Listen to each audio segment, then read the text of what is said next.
बिस्मिल्लाहिर्रहमानिर्रहीम। लाखों करोड़ों दुरूदो सलाम मोहम्मद मुस्तफ़ा सल्लल्लाहु अलैहि वसल्लम और आले मोहम्मद पर। मैं हूँ उमर दराज गोंदल। हटाना था वजीर आला को और डी नोटिफाई करना था, लेकिन बात इस बात के ऊपर आ गई है कि नून लीग अपने ही गवर्नर, अपने ही काबिले एतमाद शख्स को हटाने के ऊपर आ गई है। यानी अब नून लीग जो शहबाज शरीफ के एडवाइस के ऊपर तैनात होने वाले गवर्नर पंजाब बलीगुर रहमान हैं, उनके ओहदे से उनकी छुट्टी की जा रही है। करना तो एक आम सदर ने था, क्योंकि स्पीकर साहब ने खत लिख दिया था कि मिसकंडक्ट के मुर्तकिब हुए हैं, तो इनको आर्टिकल 101 इस्तेमाल करते हुए इनके ओहदे से हटाया जाए।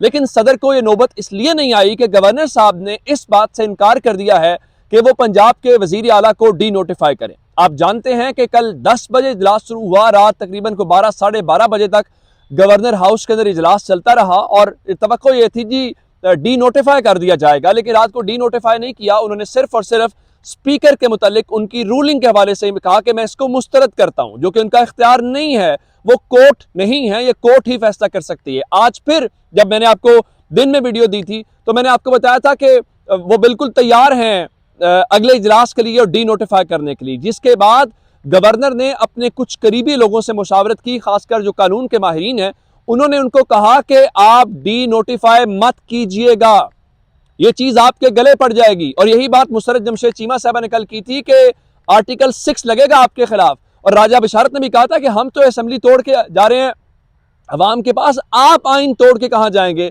आज हमाद अजहर ने कहा कि गवर्नर साहब ये काम ना कीजिएगा, ये शरीफ खानदान तो मुश्किल वक्त आता है तो मुल्क से बाहर चला जाता है, आपके हक में तो कोई बयान भी जारी नहीं करेगा। और मेरा ख्याल है ये बात गवर्नर को समझ आ गई है।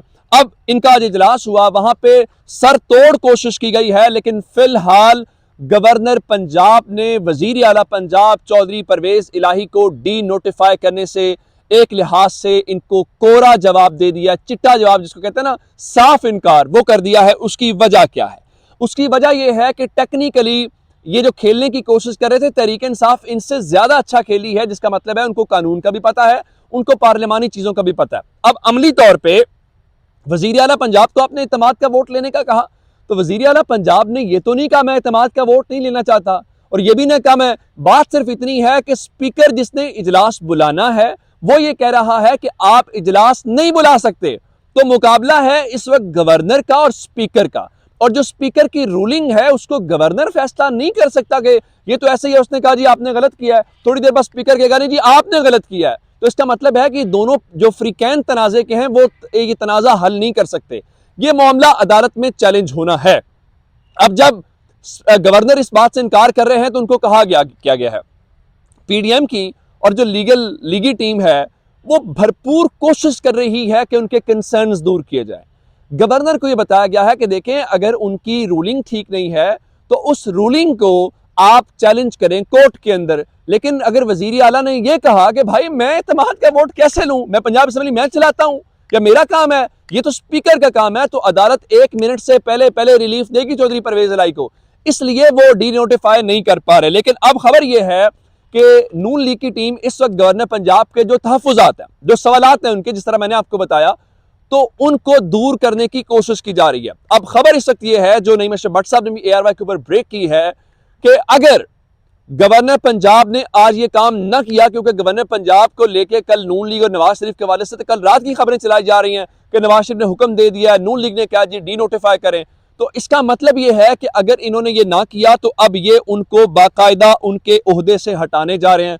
कोई इतनी बड़ी बात नहीं है कि पहली बार गवर्नर ने हटाना है, अच्छी बात है, अलवी साहब ने नहीं हटाया, शहबाज शरीफ अपने खुद अपॉइंट करदा गवर्नर को हटाएं, तहरीक इंसाफ ने भी तो चौधरी सरवर को हटाया था, चौधरी सरवर भी तो डबल गेम खेल रहे थे कि इस पूरी गेम के अंदर वो मिले हुए थे नून लीग के साथ और उधर माफिया चाफियां तलाफियां कर रहे थे और लाइन सेट कर रहे थे, लेकिन इमरान खान ने ऑन स्पॉट छक्का मारा और चौधरी सरवर को छुट्टी कराई। तो अगर बलीगुर रहमान सही मौकिफ के ऊपर खड़े हैं, इस बात के ऊपर, मैं वो नहीं कह रहा, इस बात के ऊपर कि डी नोटिफाई करना उनके गले पड़ जाएगा, कोर्ट रिलीफ दे देगी और ये आइन शिकनी हो जाएगा कि सूबे के चीफ एग्जीक्यूटिव को आप गलत तरीके से रिमूव कर रहे हैं, तो ठीक है भाई, फिर बलीगुर रहमान की कुर्बानी हो जाए, इसमें कौन सी इतनी बड़ी बात है।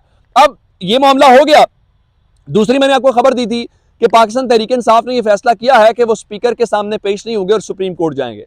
स्पीकर को जैसे ही खबर मिली तो उन्होंने आज के रोज शाह महमूद कुरैशी ने जो सवाल उनको लेटर लिखा था कि भाई हमारे इस्तीफे कबूल करने तो हमें टाइम दिया जाए, हम आपके पास हाजिर होना चाहते हैं, तो स्पीकर साहब को आज याद आया, उन्होंने शाह महमूद कुरैशी के खत का जवाब दे दिया। खत का जवाब देते हुए उन्होंने कहा है जी मैं फैसला कर लिया है कि एक बार पहले मैंने फलां डेट्स के अंदर आपको बुलाया था जून के महीने में, तो आप लोग नहीं आए, तो मैंने दोबारा आपको बुलाने का फैसला किया है ताकि मैं इस्तीफों की तस्दीक कर सकूं, लेकिन मैं एक एक करके हर किसी को अलहदा बुलाऊंगा। इसका मतलब क्या है, महीने में 30 दिन होते हैं और 30 के 30 दिन गवर्नर काम भी नहीं, जो स्पीकर है काम भी नहीं करते। चले हम सपोज कर लेते हैं वो 30 दिन का मतलब है 130 के करीब इस्तीफे या 120 है, तो 4 महीने लगेंगे इस्तीफों की तस्दीक के हवाले से।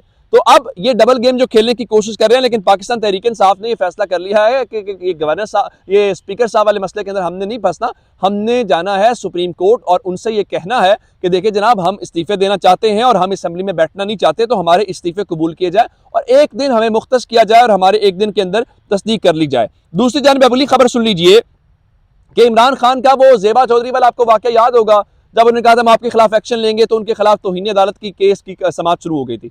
फिर इमरान खान गए थे ज़ेबा चौधरी साहब की अदालत के अंदर, फिर इस्लामाबाद हाई कोर्ट ने उनका, जस्टिस अतर मिनल्ला साहब जब चीफ जस्टिस थे, तो तौहीन अदालत का केस खत्म कर दिया था। यानी जिनके वो जज हैं, जिस कोर्ट के अंदर वो काम करती हैं, उन्होंने उनकी तौहीन अदालत का केस खत्म कर दिया, लेकिन हुकूमत ने कहा नहीं हम जरा करेंगे, हमने जरूर इमरान खान के खिलाफ एक्शन लेना है। तो उन्होंने उनके खिलाफ एक क्रिमिनल प्रोसीडिंग्स का आगाज किया था। तो आज इमरान खान के खिलाफ बाकायदा ट्रायल का आगाज हो गया है और 18 जनवरी से इमरान खान की तलबी हुई है जी आपने जज साहबा को किया था, यानी शाह से ज्यादा शाह के वफादार, जो उनकी अपर कोर्ट है वो माफ कर रही है, हुकूमत कहती है हमने माफ नहीं करना।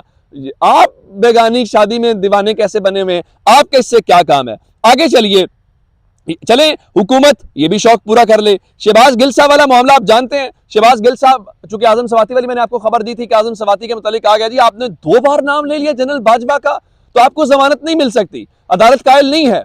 अब शहबाज गिल साहब का बलूचिस्तान हाई कोर्ट ने कहा जी इनके तमाम केसेस माफ किए जाएं, लेकिन आज इस्लामाबाद की सेशन कोर्ट ने अदम पेशी के ऊपर उनके काबिल जमानत वारंट गिरफ्तारी जारी कर दिए हैं और कहा है ये वही केस है जी बगावत पे उकसाने का, और कहा जी अगर आप अगली समात के ऊपर पेश ना हुए तो आपके नाकाबिले जमानत वारंट गिरफ्तारी जारी करें। बिल्कुल ठीक है, ये ऐसा ही होना चाहिए। जनरल बाजवा पाकिस्तान के अंदर, उनको मेरा ख्याल है कौमी कायद का और फाउंडिंग फादर जो पाकिस्तान के हैं उनके बराबर का दर्जा दे देना चाहिए, क्योंकि वो इतनी बड़ी शख्सियत और उनका इतना बड़ा मकाम है और इतने बड़े एहसानात है इस कौम के ऊपर कि हर वो शख्स, हर वो इदारा, हर वो सेनेटर, हर वो रुकने असेंबली, हर वो सिविल सोसाइटी का हर वो जर्नलिस्ट, उसको सबक सिखाया जाना जरूरी है। अब चूंकि जनरल बाजवा का जिक्र हो ही गया है तो खबर सुन लीजिए। आपको याद है अहमद नौरानी ने एक स्टोरी की थी जिसमें कहा गया था जी जनरल बाजवा के खानदान के इतने असासे हैं, कोई काफी अरब रुपया, तो उसके बाद कुछ लोग जिनके अंदर खबर मिली थी जी उनको मुअत्तल कर दिया गया है, जिन्होंने मुबैना तौर पर उनकी मालूमात लीक की। अगर आप खबर सुन लीजिए, जनरल रिटायर्ड बाजवा के खानदान का टैक्स रिकॉर्ड लीक करने पर FIA ने रीजनल टैक्स ऑफिस लाहौर के 3 अहलकारों को गिरफ्तार कर लिया। सुप्रीडेंट अरशद कुरैशी, सुप्रीडेंट शाहिद नियाज और UDC अदील अशरफ गिरफ्तार मुलजिमों में शामिल हैं। तीनों महकमाना इंक्वायरी में कसूरवार साबित हुए हैं और मुकदमा दर्ज कर लिया, यानी FIA ने इन 3 लोगों को गिरफ्तार कर लिया है।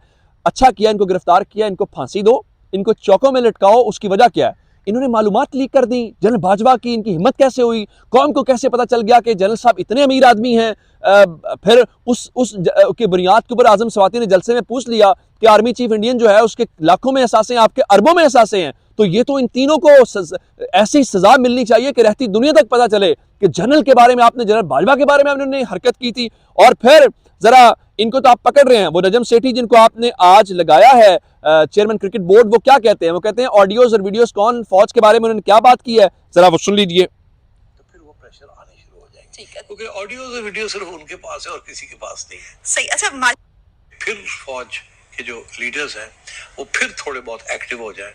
अभी तो वो कह रहे हैं ना हम इनएक्टिव हैं, फिर एक्टिव हो जाए, फिर उनकी मुलाकातें हो जाए, इधर उधर शुरू हो जाए कि जी इन सबको बैठा के कोई knock the some sense into the head. हाँ करो इस तरह, मुल्क तबाह हो रहा है, तुसी भी समझो तो तुसी भी समझो, तो बैठो आपस में जो मसला हल करो। और जो लोग नहीं बैठने के लिए तैयार होंगे फिर उनके ऊपर और भी तलवारें हैं चलाने के लिए, किसी की ऑडियो आती है तो किसी की वीडियो आती है, तो फिर वो प्रेशर आने शुरू हो जाएंगे, क्योंकि ऑडियो और वीडियो सिर्फ उनके पास है और किसी के पास नहीं है। सही। अच्छा, अब इसका इदारे को जवाब देना चाहिए। वो कह रहे हैं कि ऑडियोज और वीडियोस उनके पास है।